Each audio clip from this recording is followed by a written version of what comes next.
مدینے کا شہر ہے، اللہ کے محبوب جلوہ فراز ہیں۔ مسجد نبوی میں ہر لمحہ نور برستا تھا۔ آقا تشریف فرماتے اور صحابہ حضور کے گرد یوں بیٹھتے جس طرح چاند کے گرد ہالہ ہوتا ہے اور بدر تمام کے گرد ستارے ہوتے ہیں۔ آقا باز و تلقین کرتے، لوگ سنتے، من میں اتارتے، روحوں کو تازگی دیتے۔ ایک چھوٹا سا بچہ ہے جو ننھے ننھے پاؤں سے چل کے مسجد نبوی میں پہنچ جاتا ہے۔ نام اس کا عمیر ہے۔ بمشکل سے بولنا سیکھا ہے اس نے۔ آقا کریم علیہ السلام کی خدمت میں کبھی وہ اپنے چچا جلاس بن سوید کے ساتھ جاتا ہے، کبھی وہ اکیلا بھی چلا جاتا ہے۔ ایک دن اس کا چاچا نہیں گیا لیکن بچہ گیا اور حضور کی بات سنی۔ آقا کریم نے آخرت کے بارے میں، قیامت کے بارے میں نقشہ بیان کیا۔ جب وہ بچہ واپس پلٹا نا تو اپنے چچا کو کہتا ہے، یا عماہ سمیت رسول اللہ صلی اللہ علیہ وسلم یخبرنا عن الساعہ حتی کانی اراہا رای العین۔ اے میرے چچا، آج میں نے حضور کو قیامت کا ذکر کرتے دیکھا ہے، اور حضور نے ایسا ذکر کیا ہے کہ قیامت کا نقشہ میری آنکھوں کے سامنے آ گیا تھا۔ یہ بات جو ہے وہ اس بچے نے اپنے چچا کو سنائی، کیونکہ چچا آج غیر حاضر تھا اور بیٹا چاہ رہا تھا کہ میں اپنے چچا کو بھی حضور کی مجلس سے وہ سنی ہوئی بات بتا دوں اور جو محروم ہو گیا اس کی محرومیاں دور ہو جائیں۔ لیکن اس کا چاچا جلاس بن سوید ازلی بدبخت تھا۔ اس نے کہا، واللہ لو کان محمد صادقا لنحن شر من الحمیر۔ اللہ کی قسم اگر محمد سچا ہے نا تو ہم گدھوں سے بھی پھر گئے گزرے۔ جب یہ بات کہی اس نے تو اس بچے کے پاؤں تلے سے زمین نکل گئی کہ میرا چچا کیا بول رہا ہے۔ یہ تو مجھے انگلی لگا کہ مسجد نبوی میں لے جایا کرتا تھا اور اس نے یہ کیا بات کہہ دی، یہ تو منافق نکلا۔ اللہ اکبر۔ اس بچے کی حیرت کی انتہا نہ رہی کہ یہ کیا ماجرا ہو گیا۔ اس بچے نے جو لفظ کہا اب سنیے۔ اس نے کہا، یا امی، اے میرے چچا، واللہ انکا کنت من احب الناس لا قلبی۔ اللہ کی قسم میرے دل کو سب سے اچھا اگر کوئی لگتا تھا بندہ تو وہ تو تھا۔ میں تیرے سے پیار کرتا تھا اس لیے کہ تو مجھے انگلی سے لگا کے حضور کی چوکھٹ پہ لے جایا کرتا۔ مجھے اس لیے تو پسند تھا، مجھے کائنات میں سب سے محبوب تو تھا۔ واللہ لقد اصبحت الان ابغضهم الی قلبی جمیعا۔ اور اب میری حالت یہ ہے جتنا برا تو لگتا ہے واللہ مجھے کوئی بھی نہیں لگتا۔ یا عمی انا بین الاثنتین۔ ہمارے ماں باپ قربان اس بچے کے۔ حضرت عمیر بن سعد رضی اللہ تعالیٰ عنہ کہتا ہے، یا عمی، اے میرے چچا، واللہ انکا کنت من احب الناس الی قلبی۔ اس زمانے میں سب سے پیارا مجھے تو لگتا تھا۔ واللہ لقد اصبحت الان ابغضهم الی قلبی جمیعا۔ اور آج سب سے زیادہ مجھے برا تو لگتا ہے۔ آگے لفظ سنیے بچے کے، یا عمی انا بین الاثنتین۔ چچا جی، اب میں ایسے دو راہے پہ کھڑا ہو گیا ہوں، دو راستے جاتے ہیں۔ ایک راستہ تو میرے لیے یہ ہے، اما ان اخون اللہ و رسولہ فلا اخبر الرسول۔ ایک راستہ تو یہ ہے کہ میں اللہ اور اس کے رسول سے خیانت کروں اور جو تیری بات ہے وہ رسول اللہ کو نہ بتاؤں۔ ایک تو یہ راستہ ہے کہ میں حضور سے خیانت کروں، اللہ سے بھی خیانت کروں، اور جو تو نے کہا ہے، جو تو نے بدتمیزی کی ہے، میں وہ بات حضور کو نہ بتاؤں۔ وَإِمَّا أَنْ أُخْبِرَ الرَّسُولَ وَلْيَكُنْ مَا يَكُونُ۔ اور دوسرا راستہ میرے پاس یہ ہے کہ جو تو نے کہا ہے میں جا کے حضور کو بتاؤں، پھر جو ہو سو ہو۔ بس اب میرے پاس دو ہی راستے ہیں۔ فقال جلاس بن سوید، اس کے چچا جلاس بن سوید نے کہا، انت طفل غر لا یصدقک الناس فقل ما شئت۔ تو ناز سمجھ سا بچہ ہے، چھوٹا سا بچہ ہے، تیری بات کس نے ماننی ہے، جا جو جی چاہتا ہے کہہ لے۔ وہ بچہ اٹھا اور حضور کی مجلس میں پہنچ گیا، حضور کی چوکھٹ پہ حاضر ہوا، اور وہ بچہ کیا کہتا ہے، صاحبو ان کانوں سے نہیں، ان جملوں کو دل کے کانوں سے سننا ہے، اور اس دعا کے ساتھ اللہ ہماری نسل کو بھی حضور کا ایسا پیار دے، حضور کی محبتیں دے۔ وہ کیا کہتا ہے، یا رسول اللہ صلی اللہ علیہ وسلم، الجلاس بن سوید خان اللہ و رسولہ۔ حضور جلاس بن سوید نے اللہ اور اس کے رسول سے خیانت کی ہے، وہ امی، اور میرا چچا لگتا ہے۔ اگلے لفظ سنیے، وَقَدْ تَبَرَّأْتُ إِلَى اللَّهِ ثُمَّ إِلَيْكَ مِنْهُ، حضور میں پہلے اللہ کے حضور پھر آپ کے حضور اس سے بیزاری کا اعلان کرتا ہوں۔ حضور میرا اس سے کوئی تعلق نہیں ہے، میرا اس سے کوئی واسطہ نہیں ہے۔ میں اللہ سے بھی کہتا ہوں میرے مالک، میرا چچا سے کوئی تعلق نہیں ہے چونکہ وہ تیرے محمد کا دشمن ہے۔ حضور میں آپ سے بھی کہتا ہوں کہ میرا میرے چچا سے کوئی تعلق نہیں ہے چونکہ وہ آپ کا دشمن ہے۔ کالا وماذا قال، حضور نے فرمایا بچے اس نے کیا کہا ہے؟ بچے نے ساری کہانی سنا دی کہ میں نے آپ کی تقریر سنی، آپ کی گفتگو سنی اور جا کے بتائی تو اس نے کہا کہ اگر وہ سچے ہیں تو پھر تو ہم گدھوں سے بدتر ہو گئے۔ حضور نے صحابہ کو بلایا، کہا کہ یہ واقعہ پیش آیا ہے، بتاؤ کیا کریں۔ صحابہ نے عرض کی ھذا طفل صغیر لا تصدقه فهو لا یعی ما یقول والجلاس بن سوید یصلی معنا وهو شیخ کبیر وعاقل، حضور یہ بچہ چھوٹا ہے، کم عقل ہے، کم سمجھ ہے، یہ تو اپنی بات بھی نہیں صحیح طرح سمجھ سکتا، جو کہتا ہے تو وہ بھی نہیں جانتا، اور جلاس بن سوید بڑی عمر کا آدمی ہے، ہمارے ساتھ نمازیں پڑھتا ہے اور عاقل شخص، تو آپ اس بچے کی بات کی پرواہ نہ کیجیے اور اس کی خبر کی تصدیق نہ کیجیے۔ ادھر جلاس بن سوید کو جب پتہ چلا تو اس نے بھی قسمیں کھانی شروع کر دی کہ میں نے تو کوئی بات کہی نہیں ہے، ایک چھوٹے سے بچے نے جا کے ویسے ہی بات کر دی۔ تو حضور نے اس بچے کی بات کو نظر انداز کیا صحابہ کے کہنے پہ۔ اب اس بچے نے جب دیکھا کہ میری بات حضور نے قبول نہیں کی ہے تو اس نے جھولی پھیلا لی اور آسمان کی طرف دیکھ کر کے کہا اللہم ان کنت صادقا فصدقنی وان کنت کاذبا فکذبنی، اے اللہ اگر میں جھوٹا ہوں تو مجھے جھوٹا کر دے، اور اگر میں سچا ہوں تو میری سچائی کا اعلان کر دے۔ یہ بچے نے جب بات کی تو ابھی اس نے منہ پہ دعا مانگ کے ہاتھ نہیں پھیرے تھے کہ جبریل آ گئے، اور سورہ توبہ کی آیت نازل ہوئی یحلفون باللہ ما قالوا وَلَقَدْ قَالُوا كَلِمَةَ الْكُفْرِ وَكَفَرُوا بَعْدَ اسلامہم، یہ قسمیں کھاتے ہیں کہ ہم نے یہ بات نہیں کی ہے۔ محبوب انہوں نے اسلام لانے کے بعد کلمہ کفر بولا ہے، انہوں نے کلمہ کفر بولا ہے، اس نے بات کہی ہے۔ تو اللہ تعالیٰ کے محبوب نے اس بچے کو اپنے پاس بلایا، کہا مرحبا بالذی صدقہ ربہ من فوق سبع سماوات، خوش آمدید وہ بچے جس کی 7 آسمانوں سے اوپر رب نے بھی گواہی دی ہے، جس کی رب نے بھی گواہی دی ہے۔ پھر حضور نے اس بچے کے کان کو پکڑا اور فرمایا وَفَتْ أُذُنُكَ يَا غُلَامُ وَصَدَّقَكَ رَبُّكَ، بچے تیرے کان نے ٹھیک ہی سنا تھا، اور تو وہ ہے جس کی گواہی اور جس کی تصدیق میرے رب نے فرمائی۔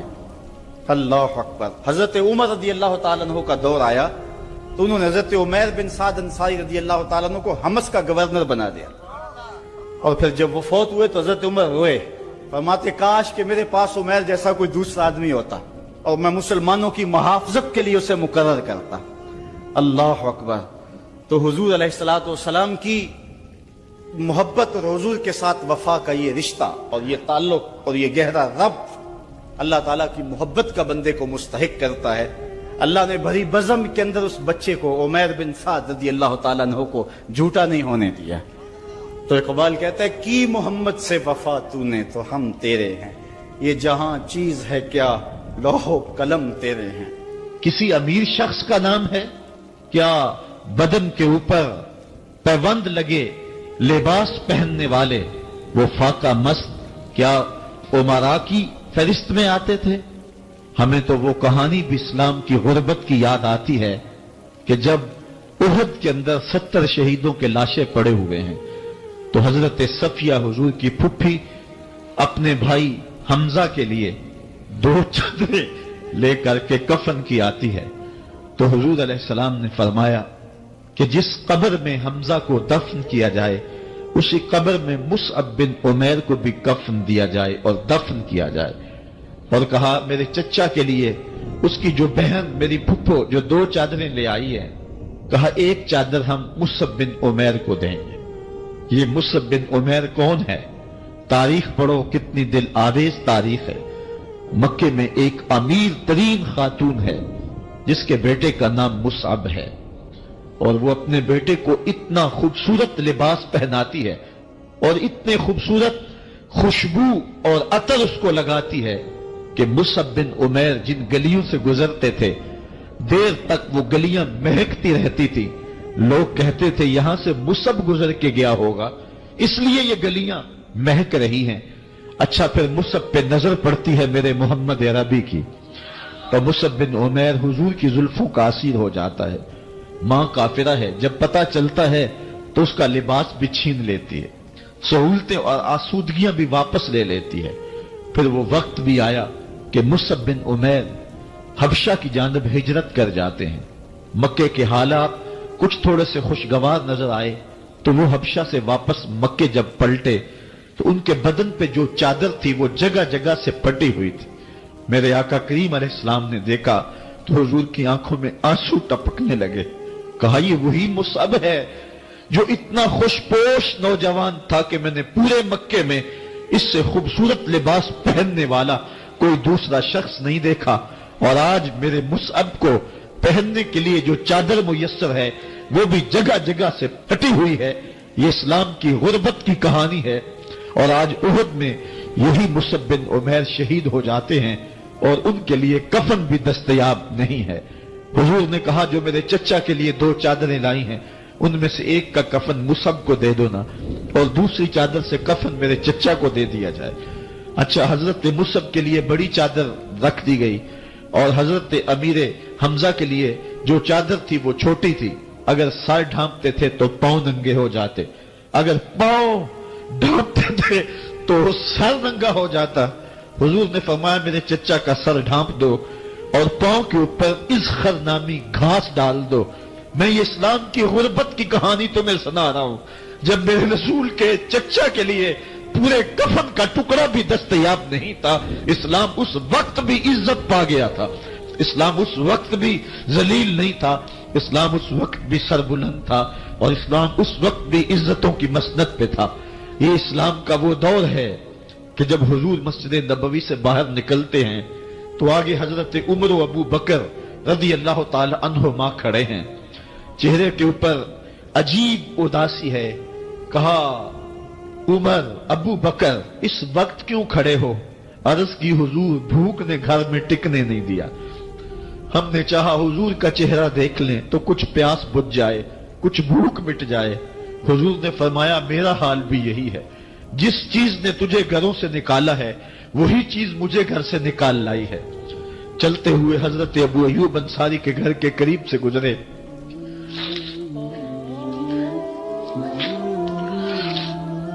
حضور کی خوشبو پا کے وہ باہر آ گئے۔ عرض کی بندہ نواز آج میرے مہمان نہیں بنتے؟ حضور نے کہا تمہاری مرضی۔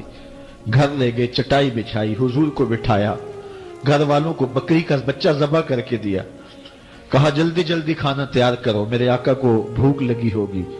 یہ کہہ کے واپس آئے، حضور کے پاس بیٹھے، نظر چہرے پہ پڑی تو گھبرا گئے۔ نکاحت کے آثار اتنے واضح تھے کہ سمجھ آ رہی تھی کتنے دنوں سے حضور نے کچھ نہیں کھایا۔ اٹھ کے باغ میں چلے گئے، کھجوروں کا خوشہ توڑا، حضور کے سامنے رکھا، کہا بندہ نواز جب تک کھانا تیار نہیں ہوتا یہ کھجوریں تناول فرمائیں۔ تھوڑی دیر کے بعد کھانا دسترخوان پہ لگ گیا، حضور سے عرض کی گئی حضور آئے کھانا تناول کر لیں۔ حضور نے دسترخوان پر تشریف فرما ہو کر کے حضور نے کپڑا اٹھایا تو حضور نے جب دیکھا کہ کھانا ہے تو حضور نے ایک روٹی لی اور چند بوٹیاں اٹھائیں اور ایک خادم کو بلا کر کے کہا جاؤ ہمارے گھر دے آؤ، میری بیٹی فاطمہ کتنے دنوں سے بھوکی، کہا جاؤ ہمارے گھر دے آؤ، میری فاطمہ کتنے دنوں سے بھوکی بیٹھی ہوئی ہے، مال کے کونین ہیں گو پاس کچھ رکھتے نہیں، دو جہاں کی نعمتیں ہیں ان کے خالی ہاتھ میں۔ آپ کو پتا ہوگا کہ جب میرے رسول کا انتقال ہوا ہے حضور کا وصال ہوا ہے تو حضور کی ایک زرہ ایک یہودی کے گھر میں گروی رکھی ہوئی تھی. حضور نے زرہ رکھ کر کے اس سے قرض لیا ہوا تھا. یہ اسلام کی غربت کی کہانی ہے. اور پھر اللہ نے اسلام کو امارت کے رنگ بھی دیے. اور تمہیں کہانی سناؤں. حضرت عدی بن حاتم روایت کرتے ہیں, صحیح بخاری میں روایت ہے.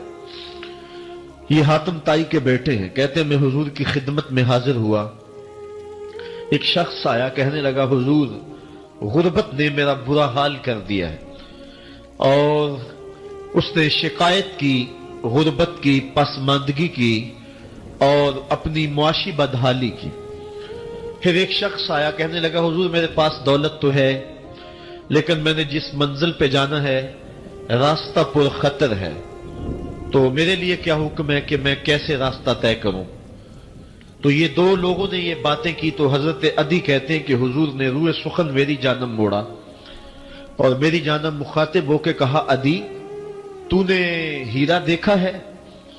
عدی کہتے ہیں میں نے عرض کی حضور دیکھا نہیں, سنا ہے. ہیرا یہ شہر ہے عراق کا. تو حضور نے فرمایا عدی تو نے ہیرا دیکھا ہے؟ میں نے کہا نہیں حضور دیکھا نہیں, اس کا تذکرہ سنا ہے. فرمایا عدی اگر اللہ تجھے زندگی کی مہلت دے تو ہیرا سے ایک خاتون چلے گی, تو اپنی آنکھوں سے دیکھے گا اور مکے تک پہنچے گی اور اللہ کے گھر کعبہ کا طواف کرے گی اور اس کو ہیرا سے لے کر کے مکے تک اللہ کے علاوہ کسی کا ڈر نہیں ہوگا. کہتے ہیں کہ میں نے دل میں کہا کہ پھر بنو طے کے ڈاکو مر گئے ہوں گے جنہوں نے عرب کے اوپر روب ڈال رکھا ہے, تو وہ تو پھر ختم ہو گئے ہوں گے. کہتے ہیں میں بھی سوچ ہی رہا تھا کہ حضور نے مزید میری حیرت میں اضافہ کرتے ہوئے کہا عدی اگر تجھے اللہ نے زندگی کی مہلت دی تو دیکھے گا کہ کسرا کے خزانے تیری جھولی میں ہوں گے. تو اس دور کی سپر طاقت تھی. میں نے کہا حضور کسرا بن ہرمز؟ حضور نے فرمایا ہاں کسرا بن ہرمز. کہتے ہیں کہ حضور نے پھر فرمایا عدی اگر تو زندگی پائی تو وہ دن بھی دیکھے گا کہ ایک شخص زکوٰۃ کی رقم لے کر کے, زکوٰۃ کی چاندی لے کر کے, زکوٰۃ کا سونا لے کر کے نکلے گا اور اس کو کوئی زکوٰۃ کا مستحق ہی نہیں ملے گا. حضرت عدی بن حاتم کہتے ہیں کہ پھر میں نے وہ منظر اپنی آنکھوں سے دیکھا کہ ہیرا سے خاتون چلی اور مکے تک پہنچی اور امن ایسا تھا کہ اس کو اللہ کے علاوہ کسی کا ڈر نہیں تھا. پھر وہ لمحے بھی میں نے دیکھے کہ کسرا بن ہرمز کے خزانے مسجد نبوی کے باہر پڑے ہوئے ہیں. تو کہتے ہیں تیسری چیز میں دیکھ نہ سکا اور میں نے لوگوں کو کہا کہ یہ میں تو نہیں دیکھ سکا, میری شاید زندگی وفا نہ کرے, اور اگر تمہاری زندگی وفا کرے تو تم دیکھنا میرے آقا نے جو فرمایا تھا دو باتیں تو پوری ہو گئی ہیں اور تیسری بات تم دیکھ لو گے. حضرت یحییٰ بن سعید فرماتے ہیں کہ حضرت عمر بن عبد العزیز کا زمانہ تھا اور انہوں نے مجھے افریقہ کی جانب زکوٰۃ وصول کرنے کے لیے بھیجا. میں وہاں سے زکوٰۃ وصول کی اور پھر میں زکوٰۃ لینے والے مستحقین کو ڈھونڈنے لگا. تو کہتے مجھے کوئی مستحق نہ ملا. پھر میں غلام پکڑتا اور اس کے پیسے دے کے اس کو آزاد کرواتا چلا جاتا. حضرت عمر بن عبد العزیز کا زمانہ ہے کہ گورنر ہے عراق کا. وہ حضرت عمر بن عبد العزیز کو لکھتا ہے کہ اتنی رقم ہے, اس کا کیا کرنا ہے؟ تو عمر بن عبد العزیز کہتے ہیں رقم لے کے یہاں نہ آنا, وہاں عراق کے لوگوں میں بانٹ دو, جو زکوٰۃ کے مستحق ہیں ان کو تقسیم کر دو. تو گورنر لکھتا ہے جو مستحق ہے ان کو دے دی, اب کوئی مستحق نہیں رہا تو میں کیا کروں؟ تو حضرت عمر بن عبد العزیز کہتے ہیں جو مقروض ہیں ان کا قرض اتار دو. تو کہتے ہیں کہ ہاں قرض بھی میں نے اتار دیا ہے, رقم پھر بھی بچ رہی ہے, کیا کروں؟ تو حضرت عمر بن عبد العزیز نے پھر لکھا جو شخص شادی کرنا چاہتے ہیں ان کا حق مہر ادا کر دو. میں نے کہا کہ وہ بھی کر دیا ہے, رقم پھر بھی بچ گئی, اب کیا کروں؟ تو حضرت عمر بن عبد العزیز نے مجھے لکھا کہ جو غیر مسلم ہیں جنہوں نے ٹیکس دیا ہوا ہے, جتنا ٹیکس دیا ہے اس سے دگنے پیسے ان کو قرضے میں دے دو اور ان کو کہو جاؤ اس کا کاروبار کرو, کھیتی باڑی کرو, اور ساتھ انہیں یہ بھی کہہ دینا قرض کی فکر نہ کرنا اور زیادہ اس میں پریشان نہ ہونا, جب دے سکو گے دے دینا. یہ دور بھی پھر اسلام نے دیکھا اور یہ گھڑیاں بھی دیکھی. جب چیتھڑے پہنے ہوئے تھے, جب پیوند لگے لباس پہنے تھے, جب پیٹ میں ڈالنے کے لقمہ بھی نہیں تھا، اللہ کا دین اس وقت بھی غالب تھا، اور جب گلیوں کے اندر ریشم بکھرا ہوا ہوتا تھا کوئی اٹھانے والا نہیں تھا، دین اس وقت بھی غالب تھا۔ دین کا غالب ہونا یا نہ ہونا اس کا تعلق جو ہے وہ مال و دولت سے نہیں ہے۔ اقبال کہتا ہے کہ زوال بندہ مومن کا بے زری سے نہیں، مومن کا زوال بے زری سے نہیں ہے بلکہ اس کا سبب کوئی اور ہے۔ وہ سبب ڈھونڈنا ہے کہ ہم دنیا میں رسوا ہو کے کیوں رہ گئے، ہم زمانے کے سامنے تماشا کیوں بن کے رہ گئے، آج نبی کی امت پوری کائنات میں رسوا ہو کے کیوں رہ گئی، آج ہمارا تماشا دیکھا جا رہا ہے، آج بھوکے کتوں کو ہماری بے شمار بہنوں کے اوپر چھوڑا جا رہا ہے اور اس کا تماشا دیکھا جا رہا ہے۔ کیا ہم نے یہ دن بھی دیکھنے تھے؟ ہم نے سراغ لگانا ہے۔ دولت کی قلت اور کثرت یہ ثانوی چیزیں ہیں۔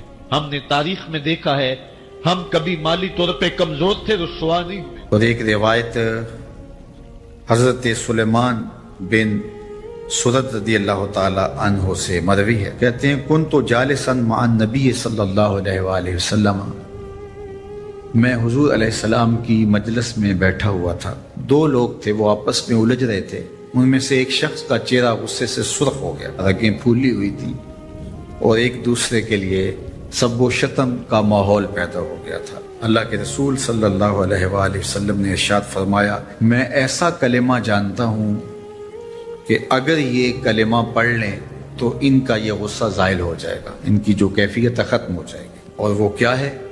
اعوذ باللہ من الشیطان الرجیم، یہ پڑھ لیں تو جو ان کے اندر ہے وہ چلا جائے گا۔ تو لوگوں نے اس شخص کو کہا جس کی رگیں پھولی ہوئی تھی اور غصے سے اس کا چہرہ سرخ ہوا جا رہا تھا کہ تعوذ پڑھو، اعوذ باللہ من الشیطان الرجیم پڑھو۔ اور یہ اللہ تعالیٰ نے قرآن مجید میں ارشاد فرمایا ہے کہ جب غصے سے انسان بے قابو ہو جائے تو اس کو چاہیے کہ وہ اپنے غصے سے باہر نکلنے کے لیے تعوذ پڑھے۔ ایک روایت میں ہے اللہ کے محبوب نے ارشاد فرمایا تم میں سے اگر کوئی شخص غصے میں آئے تو وہ خاموش ہو جائے، تو خاموشی سے غصے کا لیول نیچے آنا شروع ہو جائے گا۔ اور ایک روایت میں ارشاد فرمایا جب تم میں سے کوئی شخص غصے میں ہو تو وہ کھڑا ہوا ہو تو وہ بیٹھ جائے، اور اگر اس کا غصہ اس سے زائل ہو گیا تو ٹھیک، ورنہ لیٹ جائے۔ یعنی اگر وہ کھڑا ہو تو بیٹھ جائے، اور اگر بیٹھنے کے باوجود بھی غصہ ختم نہیں ہونے پا رہا تو لیٹ جائے، خاموش ہو جائے، تعوذ پڑھے اور بیٹھ جائے یا پھر لیٹ جائے۔ تو یہ چار صورتیں غصے کو کم کر دیتے ہیں۔ تو غصے کو نافذ کرنے کی بجائے کوشش کرنی چاہیے کہ غصہ جو ہے وہ فروغ ہو جائے، کیونکہ غصے میں انسان ایسے امور کر لیتا ہے کہ بعد میں اس کو سخت پچھتاوا ہوتا ہے۔ تو ایک شخص نے حضور سے کہا کہ حضور مجھے کوئی وصیت کیجئے۔ حضور نے اسے ارشاد فرمایا کہ تو غصہ نہ کیا کر۔ اس نے پھر کہا مجھے وصیت کیجئے، تو آقا کریم نے پھر فرمایا غصہ نہ کیجئے۔ اس نے پھر کہا، یہ بات ایک بار نہیں، اس نے کئی بار حضور سے پوچھی۔ وہ کوئی اور وصیت طلب کرنا چاہ رہا تھا کہ یہ تو ٹھیک ہے، کچھ اور وصیت بھی کیجئے۔ اس سے ایک تو اس شخص کی ذاتی صورتحال ایسی ہوگی، اور دوسری یہ ہے کہ اس نصیحت کی اہمیت کے پیش نظر کہ غصہ جب انسان کو آتا ہے تو وہ مغلوب ہو جاتا ہے اور بہت غلط فیصلے کر بیٹھتا ہے، اس لیے بار بار ایک نصیحت پر تاکید کرنا اور اس کا تکرار کرنا اس امر کی طرف توجہ دلاتا ہے کہ ہمیں معاملات کے اندر بہت معتدل رہنے کی ضرورت ہوتی ہے۔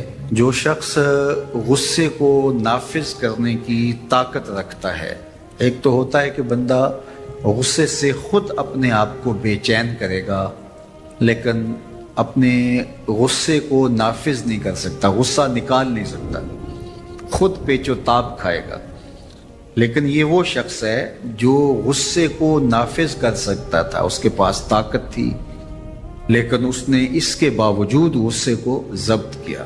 حضور علیہ السلام نے ارشاد فرمایا قیامت کے دن اللہ تعالیٰ لوگوں کے سامنے اسے بلائے گا تو اللہ تعالیٰ اسے اختیار دے گا کہ جنت کی حوروں میں سے جس کے ساتھ تم نکاح کرنا چاہتے ہو، جس کے ساتھ تم رہنا چاہتے ہو، تمہیں اس کا اختیار دیا گیا ہے، اس لیے کہ تم نے اپنے غصے کو ضبط کیا، اس کو نافذ کرنے کی طاقت کے۔ یہ بھی ہوتا ہے کہ کسی کو کسی عمل خیر کی توفیق ہو جاتی ہے تو وہ اس پر اللہ کا شکر کرنے کی بجائے دوسرے لوگوں کو جو فی الحال اس توفیق سے محروم ہیں حقارت کی نظر سے دیکھنا شروع کر دیتا ہے۔ بعض اوقات کسی کو نماز پڑھنے کی توفیق مل گئی تو وہ بے نمازیوں کو حقارت کی نظر سے دیکھنا شروع کر دیتا ہے، تو یہ اس کے عمل کا عجب اس کے عمل کو برباد کر دیتا ہے۔ اگر اللہ نے آپ کو خیر کی توفیق عطا کی تو آپ ان لوگوں کو خیر کی طرف لانے کی کوشش میں لگ جائیں جو خیر کی راہ پہ نہیں ہیں۔ بے نمازیوں کو نماز کا عادی بنانے کے لیے آپ کی جد و جہد شروع ہو جانی چاہیے کہ یہ خیر مجھے نصیب ہوا تو اس کو بھی نصیب ہو جائے، نہ یہ کہ آپ کسی کو حقارت کی نظر سے دیکھیں اور خود پسندی کے مرض میں مبتلا ہو جائیں کہ دیکھو میں نمازی ہوں اور میرے پاس یہ ہے اور فلاں کے پاس یہ نہیں ہے۔ تو اس پر اللہ کا شکر ادا ضرور کیجئے کہ اللہ نے مجھے توفیق عطا کی، لیکن کسی کو حقیر جاننے کی بجائے اس کو خیر کی راہ پہ لانے کی کوشش کریں، تو یہ آپ کے صالح اعمال کی قبولیت کا ذریعہ بن جائے گا۔ نہیں تو اگر ریا شامل ہو گئی تو عمل برباد، اگر تکبر آ گیا تو اللہ کو تو پسند ہی نہیں ہے، اگر عجب پیدا ہو گیا تو عمل کا نتیجہ آپ کو نصیب بھی نہیں ہو سکے گا۔ اس لیے عمل خالص ہو، صرف رضائے الہی کے لیے ہو، وہ عمل مرد نے کیا ہے یا عورت نے کیا ہے اس سے غرض نہیں ہے، شرط ہے کہ ایمان کے ساتھ اس نے صالح اعمال کا ذخیرہ جمع کیا ہے تو اس کو اللہ تعالیٰ جل شانہ ستھری، پاکیزہ، مطمئن اور خوبصورت زندگی عطا کرتا۔ اب وہ خوبصورت زندگی حیات طیبہ کیا ہے تو سنیے، حضرت سعید بن جبیر رضی اللہ تعالیٰ عنہ فرماتے ہیں کہ حیات طیبہ سے مراد الرزق الحلال ہے۔ اللہ جل شانہ جس کو پاکیزہ اور ستھری زندگی عطا کرتا ہے اس کو رزق حلال عطا کرتا ہے۔ حلال رزق کا نصیب ہو جانا ایک خوبصورت زندگی کا نصیب ہو جانا ہے، کیونکہ حلال میں طمانیت رکھی گئی ہے۔ ایک شخص جتنا بھی حرام رزق اکٹھا کر لے اس کو اس سے طمانیت باطن، سرور باطن نصیب نہیں ہو سکتا، اس کے اندر اطمینان اور قرار نہیں آ سکتا، کیونکہ حرام میں یہ ہے ہی نہیں۔ تو حلال تھوڑا بھی مل جائے لیکن ہو حلال، وہ باطن کی طمانیت کا سبب ہے، اندر کی روشنی کا ذریعہ ہے، اور ایک سرشار، مطمئن، خوبصورت اور خوشگوار زندگی کی ضمانت ہوتی ہے رزق حلال۔ اللہ ہم سب کو اپنی جناب سے رزق حلال ہی نصیب کرے، اور اگر ہم سچے دل سے یہ عہد کر لیتے ہیں کہ اللہ ساری زندگی تو ہمیں رزق حلال ہی دینا اور ہم بھی ساری زندگی حرام کے ایک لقمے سے بھی اپنے آپ کو محفوظ کریں گے، اللہ آپ کے لیے حلال کے راستے کشادہ کر دے گا۔